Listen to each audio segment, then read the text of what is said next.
Hey, what's up? This is Kevin from Kevin's Barbecue Joints. In this episode, I get a chance to talk to Chad Ward from Whiskey Bent BBQ. He is the Director of BBQ Marketing for Traeger Grills. This one is just awesome. Number one, Chad is just a standout guy, just passionate about what he does, passionate about barbecue, passionate about marketing, passionate about sales. And we get deeply into all of that and his history and what sparked that passion and the road to working with Traeger and all about Traeger. If you have any questions about Traeger, I believe they'll all be answered here. If not, you can contact Chad directly or myself, and I'll get a message to Chad. But it's just, you're gonna love this. It's refreshing. It's great for any entrepreneur who wants to open up a barbecue restaurant or shop or something outside of the barbecue realm. He just shows that hard work and passion can get you just about anywhere. Thank you, Chad, for taking the time. You'll see that he is in a hotel room during this. He's actually heading over to Traeger right after this. So you're going to love it. Let me know what you think in the comments below. Please subscribe. I'll be adding at least one of these per week. I also have a barbecue podcast. You can find that on Podbean or iTunes or anywhere you check out your podcast. Thanks so much. Enjoy this. Good morning, Chad. How you doing? I'm doing well, Kevin. How about yourself? I'm doing fantastic. I'm glad you had the chance to chat because I know you're extremely busy. What's your week look like this week? I was out in Salt Lake City here all week at our corporate headquarters. If you're ever in Salt Lake City, I say the Traeger headquarters is about like the Google offices of the outdoor cooking space. Oh, nice. And it's been great. I mean, every day that I've been here this week, we've had influencers in that, wanted to tour HQ. I've got a guy that drove 15 and a half hours from Washington State. Wow. To come down here to CHQ and for us to be able to link up. So when you have influencers like that you work with and just people that are passionate about Traeger, it's pretty cool. That's awesome. Yeah, I would love to visit. So is that something that people can set up? Can they go through you or do they contact Yeah, no, they can reach out to me, and probably the easiest way to reach out to me is on Instagram through DM. Okay. And it's just Whiskey Bent BBQ. But yeah, man, we love hosting people and showing them around and sharing with them what we do. Awesome. Yeah. Such an amazing brand. And what you are you the director of sales and marketing for? Even a cooler title. Okay. The Director of BBQ Marketing. That's awesome. That is. Yeah.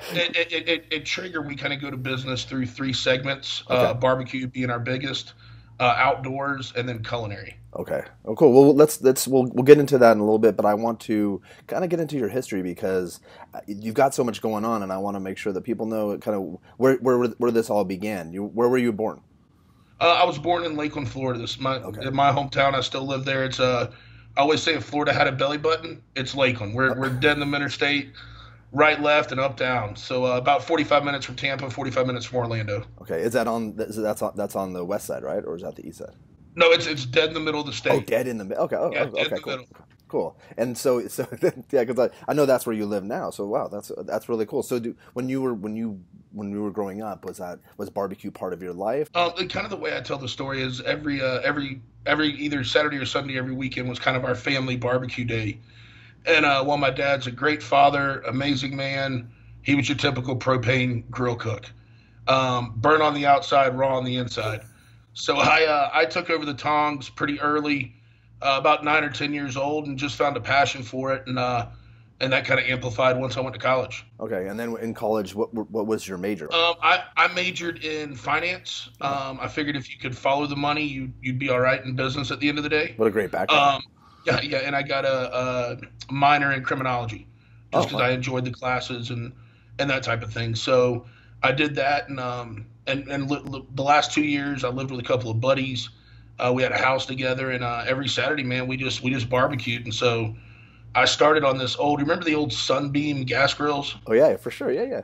So my dad had one that all the gas components were burnt out on. So I ripped all those out and took a piece of flange and some JB weld and covered up where the propane components come in. Got my drill out, drilled some holes for some airflow, and just started cooking for my friends. Wow. So you're pretty handy. Well, I probably shouldn't say I did it. I'm not very handy at all. I can, but I had some friends I could trade out barbecue for help. Okay, cool. So what were you cooking back then? Were you cooking Man, ribs? anything that was cheap and about to go out of date because I was in college. So a lot of boneless, skinless chicken thighs, a lot of sausages, bratwurst. I love cooking ribs. I mean, I think ribs are one of those things when you get into barbecue, people just get super stoked on. Oh yeah. So it was probably those. I really didn't get into cooking the big meats until later on when I got into competition barbecue. Okay. And how did that transition happen with the competition barbecue? Because it's always an interesting path for people because it's usually people fall into it. It's not something that they unless their family had done it before. Right. So yeah, for me, the way it happened was got done with college. Life happens. Talking with the guy I actually lived with during college, and we were both working for the same company in the software business. I came out of college and did software as a software consultant. Okay. So we were sitting around. We'd gotten back from a job on a Saturday night at my house, and it's kind of like, man, what do you think it'd take to get the band back together, man, to kind of get all the guys that we used to barbecue with and kind of just hang out. And because it's a software consultant, you'd fly out on Sunday, fly home Friday night. The last thing you want to do on Saturday was have a bunch of buddies over and trash your place and have to leave the next day, probably with a hangover. That's a great point. So he's like, well, dude, what about these barbecue competitions? And in Lakeland, we have a really big KCBS contest, and we've had it for 20, 21 years Yeah. called Lakeland Pig Festival. He's like, we got one here in our hometown, and his name's Jared. And his grandfather had just died, and he inherited this huge smoker, which is really more for like church caterings and stuff like that. Oh, okay. But we thought it was a sign, like, oh man, we got this big, huge smoker. Like, let's go do contest. And so I was like, well, instead of, starting off at our local one, let's see if we can find some other ones. So we're like, okay, we're going to do this. Now we got to come up with a name. And so we're sitting there and we're listening to Country Gold Saturday night on the local country station, 97 Country. Okay. And Hank Williams Jr., Whiskey Bent Hellbound comes on. And I kind of looked at Jared and I said, what if we drop the Hellbound so we can do church caterings? I said, we'll just call ourselves Whiskey Bent BBQ. Oh, that's great. Yeah. And so I always wondered how that. Okay, that's yeah, great. yeah. And then I always say it was humble beginnings. We went to our first contest. It was a Florida Barbecue Association sanctioned event, August of 2007. We entered the amateur division. There were 9 teams. We finished 7th and lost to a troop of Boy Scouts. Wow. Crazy. Yeah. Where are they now? That's the question. Yeah, exactly. They were out there getting their cooking badges, and we were just getting embarrassed. That's hilarious. Oh, well, you have to start somewhere. Well, I'll tell you what, man, there was just something about that weekend, being a former athlete, competing, but then also just meeting, what would later become my barbecue family. I mean, people were so giving, so willing to give advice, and I got hooked on it at that point. And that's what I like to talk about because I think that that's something that people that are outside the barbecue world might not understand is that barbecue world and how people embrace each other. And if people are on the fence, like they're watching this and they're on the fence about, you can just, like you said, go to a local cook-off and then start from there. And people will give you advice and go to the forums, BBQ Brother and all those different forums, and people will help out. No, man, the Brethren for me, the Barbecue Brethren, I think doesn't get the justice it deserves. No. I mean, that thing was, Phil and what those guys do over there with the mods. I mean, it was great for me when I got started, and I kind of feel guilty because I get so busy now. I probably haven't been on it in a couple of years, but it's a great resource. And I always tell people too, like, just understand that if you want to come out and really talk to the pit masters, come out on Friday night. Mm-hmm. Because True. we're, by that time, everything's prepped, everything's injected, everything's just resting.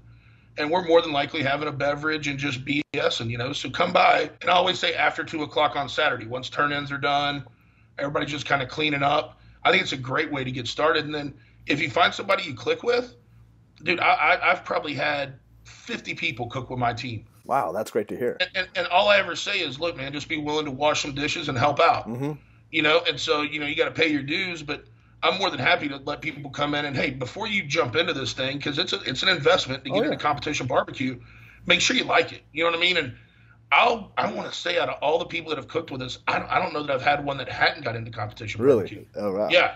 Because you get the bug and you get the camaraderie, and that's what happened with me. But I'm not on the competition side, but I'm in love with the competition side, and it's just that those people and the experience, and I think also too it's probably exciting when you turn your food in and you're waiting and you're hoping, and it's got to be a lot of fun. Yeah, no, it definitely is, and there's something too to be said about once you've walked that stage, several times as a grand champion. I probably get more delight now out of watching guys that I've helped mentor Oh, walk the that's stage for cool. the Yeah, first yeah. time. That's a pretty electric feeling, man. It's pretty awesome. Wow, that's awesome. So when did you start reaching some success or knowing that this is something I can create into a brand, and how did that work? And because I'm very curious about that as well. Yeah, so I've always been a bit of a branding guy. Like, I mean, even if you just kind of look, I mean, I always wear crazy loudmouth shorts. I just kind of, it's kind of like always just branding yourself so that you're memorable and hey, if people want to engage with you, you're easy to find. Yeah, yeah. So for us, it was we cooked in the amateur division for about a year and a half. It was 2009. I want to say March maybe of 2009. We entered our first pro competition, and we had some success. We were always a top 10 team. And then for us, the big turning point was probably about 5 or 6 months into it. We went to a guy that's been my mentor, a guy by the name of Rub Bagby from Swamp Boys, Mm. and down in Florida. He's kind of the godfather of Florida barbecue, in my opinion. And we went to his first barbecue class he ever did. Oh, okay. And we went out the next weekend and won our first professional grand championship. Wow, that's Um, huge, right and, there. and I will tell you, man, for people that are out there listening, um, just because you're a competitor doesn't mean you can't go to somebody else's class. If you look at it, all good professions require you to do continuing education. Oh, for sure. If you're going to be serious in barbecue and make a run at it, you have to do continuous education. Hmm. You know what I mean? Go out there, go to a Travis Cart class, go to a Rub Bagby class. Some of these guys that are out there grinding it out 35, 40 weekends a year, believe me, dude, they've got repetition and they can help take a ton of your learning curve off. They've already done all those mistakes that you hopefully don't Yes. have to do. Yeah. Yeah, no, for sure. So we got really hot after that. We had about a good 18-month to 2 year run of just scoring really well, and we were fortunate for that. And then, I kind of looked around and we didn't have much I love sharing my knowledge and being able to help people become better cooks. And we looked at it in Lakeland, there was only one other like barbecue supply store. Okay. And it was like, man, we think we could put a different spin on it. We could do some things differently and better. So, gosh, it's hard to believe we opened the store now in 2013. Okay. We opened in like 893 square feet, which is nothing. That's tiny. We did it for less than 30 grand. We opened it. Oh, wow, that's And, incredible. and it was one of those, hey, if you build it, will they come? Kind of field of dreams ish. Hmm. And it's worked out. We moved from that location about 18 months in to a 4,000 square foot location where we're at now, on South Florida there in Lakeland. We've opened up other stores through a franchise program. So that's been pretty neat. I was And going to ask you, that's how, okay, that they're franchises. I got you. yeah, yeah, it's one of those things. I'm trying to find somebody that has the same passion that we have for it, and just go from there. People that are great at business, have a passion for barbecue, and want to help people. That's important. At that point, we can figure everything else out. So it's been a great little. I mean, it's been a great time. And then the opportunity came along with Traeger, 3 years ago, which has just been another awesome thing. So we've just been very fortunate, very blessed. Well, I want to get into the Traeger thing because I'm super fascinated about that. But your store, how quickly did it catch on? One thing about it being a hometown boy, the local media has been great to me. Every holiday, 97 Country, the country station in our county, has me on. I'm actually doing a guest co-host piece with them 4th of July week. Fox 13 down there's a guy by the name of Charlie Belcher that does the mornings. He always has me on during the holidays. So the Great. media was really good to me. But I would still tell you, I mean, still at the 6 month mark, we're kind of looking around at each other like, man, is this thing going to fly? Okay, that's And good to know. Yeah, because yeah. everyone thinks that things are like sometimes it just happens overnight. It takes a lot of No. work and stress. No, and I'll tell you, man, one of the beautiful things out there now and where I spend the majority of my marketing money for the store is social media.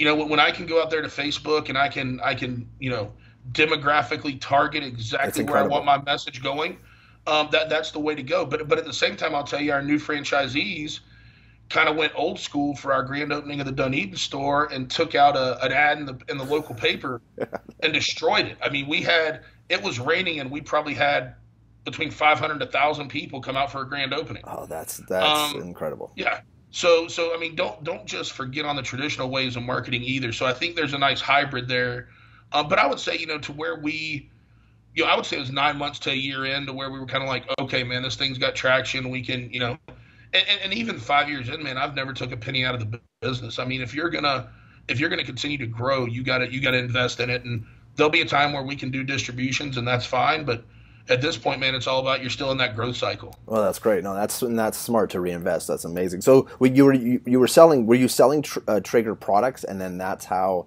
that connection happened, or? No, no. So the way the whole connection happened was Jeremy Andrus, our CEO in a venture capital group, bought Traeger about 5 years ago. Okay.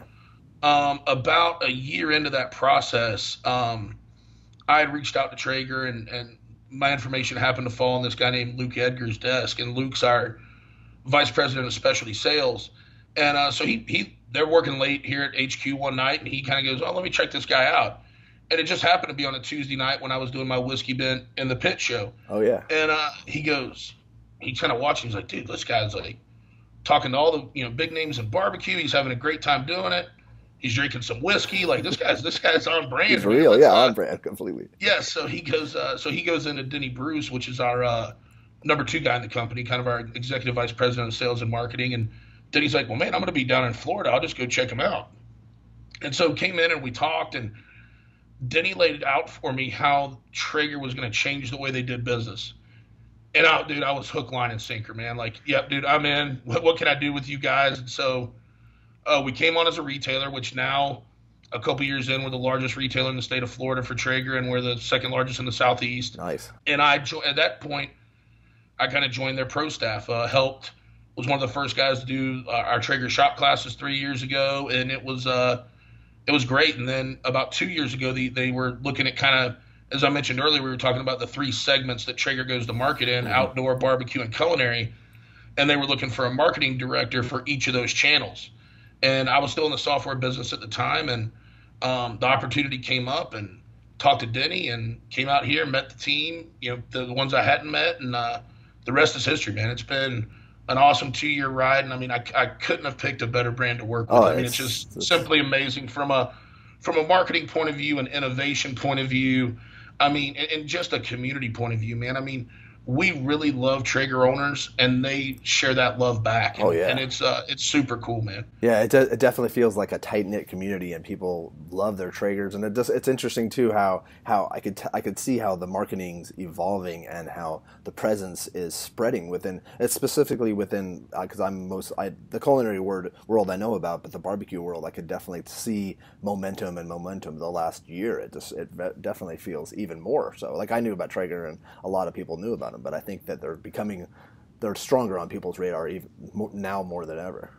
No, I completely agree. And one quick story that I always love to tell is, when you sit down with Jeremy, our CEO, and you say, "Hey, man, you had a ton of options to go buy a lot of other companies. Why did you pick Traeger?" Yeah. And he said, "Chad, I've been in consumer products for my whole career." He said, "When you're doing due diligence and you're sitting down doing interviews with product owners," he goes, "I had never heard anybody say that a consumer product had changed their life." He goes, and literally interview after interview, people were saying, "I love my Traeger. It changed my life. It changed the way that I interact with my family. It changed the way we do dinner. It changed the way we host and have people over. It's impacted my life in a positive way." And it's like, wow, that's powerful. Huge. You know what I mean? That's incredible. So it makes sense, but I never would have thought of that way. Yeah. So tell me about Traeger, and also tell me about your show too. Yeah, so the show I got kind of beat myself up on. I've been traveling so much. I used to do it every Tuesday night. I know. From 7 to 9. I usually do it on Facebook and then just repost to YouTube. But it's called Whiskey Bent in the Pit. I got my co-host, which is the guy I cook with, a guy named Carl Griffith, and then we just have Travis Clark's been on my show a ton of times from Clark Crew Barbecue, probably one of the most successful KCBS cooks the last 3 years. Actually, Travis came on one night, and we did a 2 hour and 30-minute tell-all. I mean, he went through every recipe, every process. I'll put a link to that in this. Probably the strongest show I've ever had. Wow. And then not only just talking to barbecue guys, but talking to barbecue business guys. Mm-hmm. Everybody, when they get into competition barbecue or get serious into barbecue, they have that deep desire to turn it into a business. Most people do. So they can do it full time. Yeah. Yeah. So being able to pull on other barbecue entrepreneurs and talk about our experiences, our walks through life, hey, if you want to get in the sauce business, what's the things you should look out for? And then also kind of the third wheel of the show is just talking to contest organizers. Oh, Hey, that's great. trying to help advertise their events, what differentiates their events from other events, that type of thing. So yeah, it's that's kind of what we do. Yeah. And you're so enjoyable, and I love your show, and I also love searching on YouTube for you because you can find, like, you talk to Dan Patrick, and it's Yeah, awesome. yeah. Dan's actually, I was just texting with Dan last night. He's a great guy. And he's a big Traeger fan. Dan Patrick's been great for the brand. We entered into a partnership with him. Gosh, it's been about a year now, and he just absolutely loves it. Yes, And that's one thing when you can find those partnerships, and that's the partnerships we look for, is those organic partnerships. You know what I mean? Like, anybody will take some money and say your name, but we want to find people that authentically use the product, believe in the product, and fall in love with it. Yeah. Huh? yeah, the DP show. I mean, not just Dan, the Danettes, all the guys in the back when they do meet Fridays. Eric and Alan. All those guys, they all cook on Traeger, and they all just love the brand and the food that comes off the grill. Yeah, so that's awesome. Yeah.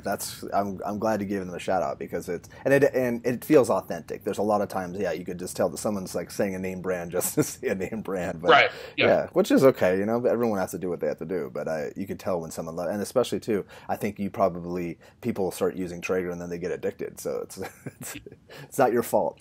Yeah, exactly. So tell me about Traeger, the brand, and what people can look out for, and what they should be, and a little bit about the different segments of Traeger.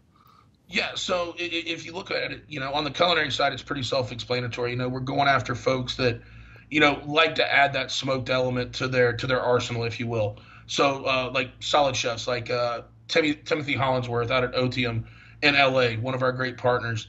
Jim Meehan out of Portland, bartender extraordinaire, Yeah. super nice guy. He's there. Our big culinary partner on the retail side is Williams Sonoma. Oh, So we actually, I think we're doing them in Salt Lake City, New York, LA, Portland, and Chicago. We're doing joint hands-on classes with Williams Sonoma. okay.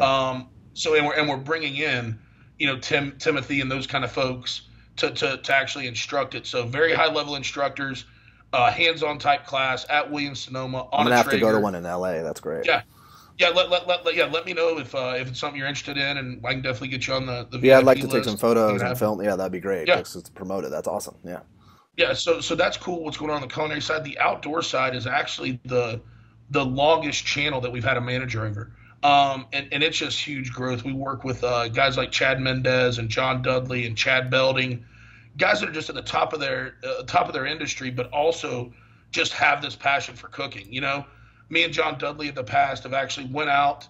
We did it down in Texas, in Austin. We went out, harvested a hog, Oh, cleaned it, and put it on the Traeger. So from the time that I got that harvest to the time we were feeding people at the archery shop was 10 and a half hours. oh, that's so cool. Yeah, so I mean, we just love doing things like that, and I'll tell you that outdoor community is so passionate about Traeger. The people we align with are so passionate about the animal and making full use of it Hmm. that the Traeger, with that wood fired flavor is just the perfect Hmm. match. Oh, easily. Yeah. And then on the barbecue side, obviously, you know, Danielle DBQ's been with the brand for 12 years. How Danielle's great is she? She's a, Oh, Danielle's great, and I'll tell you what, man, she'll do like 50 shop classes for us here over the next year. she's got to be one of the hardest working people in barbecue. Yeah. Oh yeah, no. She's always on the run, always hustling, and just a wealth of knowledge, and Oh she yeah. loves sharing it with people. And so yeah, it's she kind of handles the majority of our shop classes from an instructor point of view, and just does an amazing job. Didn't she even go to Israel for Traeger? Yeah. She goes all over international. Yeah. Yeah. And then we also earlier this year brought on Matt Pittman from Meat Church, and That's awesome. you talk about something that's cool, man. Me and Matt have been friends for a while, and now being able to work together, daily, in contact about what we're doing. Like me and him are heading up Monday to Portland to Nike headquarters. Oh, that's so cool. Yeah, we've got our culinary team going up there ahead of us, and the culinary team's gonna help us make some great product to hand out to all the employees. So we'll be sampling pork belly, brisket, and ribs to every employee at Nike on Monday.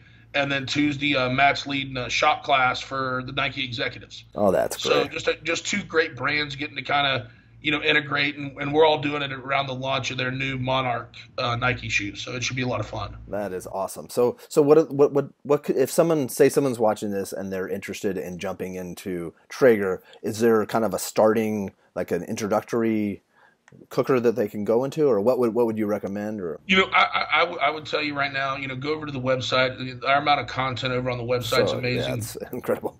TraegerGrills.com. We also release a new recipe every single day. Oh, that's cool. I didn't know that. Which is amazing. So go over there and just take a look at what fits your needs. If you're that person, it's just you and your wife. Start looking at something like the Pro 22. It's nice, small, super reliable cooker. And actually, I don't know when this is going to drop, but if it's before Father's Day, is it going to be or not? I don't think it will. I mean, I would say for those people that have a smaller family, look at the Pro 22. Okay, Pro 22. If you like having bigger get-togethers, the Pro 34 is a great grill. And then if you like the Cadillac of grills, you need to look at the Timberline. The Timberline came out last March. It's double wall insulated. It's got a Wi-Fi controller. It's just a great grill. It's got a feature called Super Smoke, where between 165 and 225 degrees.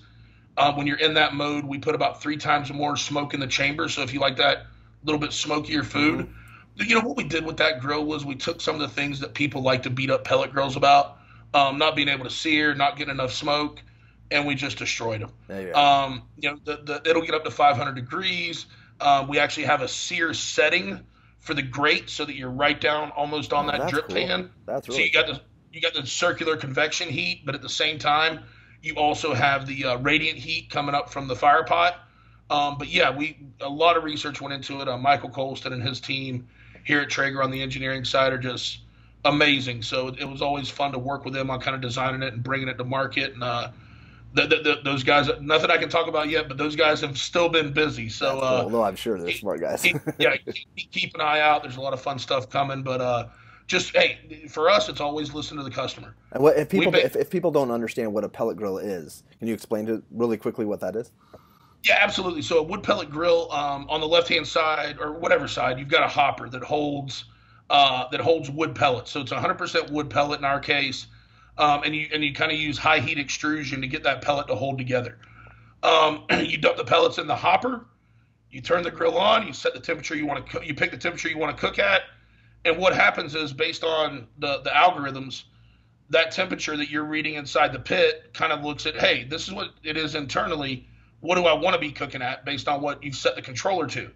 And then it's just a kind of a beautiful little marriage where you've got pellets augering over to the fire pot as needed to get the temperature you want, and obviously providing air to have the combustion of the fire. And at that point, man, your job is make sure it doesn't run out of pellets and pull it off at the right internal temperature. We can't do those 2 things for you, but we'll do everything else. It's not to say it's easy, but it's relatively easy. It's something that people can jump into, because a lot of times it's pretty intimidating for people.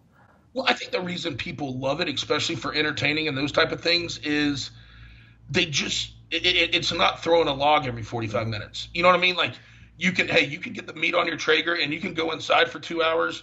Depending on what you're cooking, enjoy your company. Yeah, exactly. Start working on side dishes. Help the kids with their homework. You know what I mean?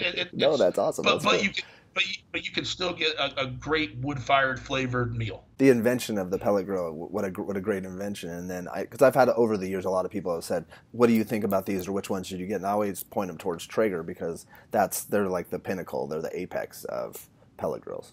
Yeah, it's hard, man. When you're the inventor of the technology and you've done nothing but push to stay being the top innovator. I mean, that's on us, and we're going to keep working as hard as we can to stay at the top of that pyramid, my friend. That's awesome. Well, Chad, thank you so much. What else should people know about you? What do you have up and coming? That I will tell you that probably the easiest way is just to follow me on Instagram, Whiskey Bent BBQ.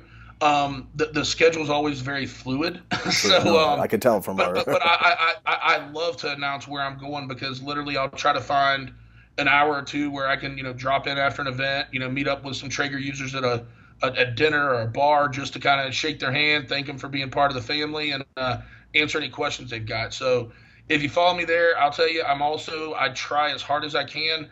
If you take 15 seconds out of your day to send me a direct message, regardless how busy I am, I try to take that 15 seconds and reply back to you. So cool. I'll put links to all those. Yeah. Yeah. If you have any questions on Traeger or anything like that, seriously, don't ever hesitate to just reach out to me, at Whiskey Bent BBQ on Instagram, and Awesome. I'll try to get it answered for you. And if I don't know it, I'll find it. That's awesome. What right now? What's your favorite thing to cook on a Traeger? Man, I'll tell you what, it hasn't changed, man. I'm a brisket guy. I always say if someone tells you they don't like brisket, they're either vegan or they've never had good brisket. I One of agree. the two. No, a lot of people haven't had good brisket. It's sad. Yeah, and then a close second, I cook it at a lot of events as tri-tip.